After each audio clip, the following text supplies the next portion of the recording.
High বন্ধুরা, আমি আজকে মুড়ি ভাজার ব্লগ করছি। চলো তোমাদেরকে দেখাই। এই দেখো দাদু চাল চালছে, আর এই দেখো কি সুন্দর মুড়ি হয়েছে। আর এই দেখো দিদা চাল দিচ্ছে এইখানটায় হান্ডিতে। চলো দেখো চাল দিল, এবার এটা নাড়াচ্ছে,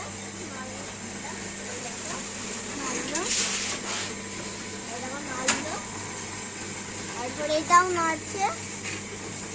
দাদু এখানটায় মুড়ি ভাজছে, মানে বালিও আছে,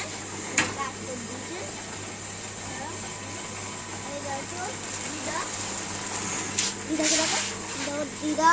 আর এই দেখো এখানটায় চাল আছে, চাল এখানে আমার মা কোথা থেকে।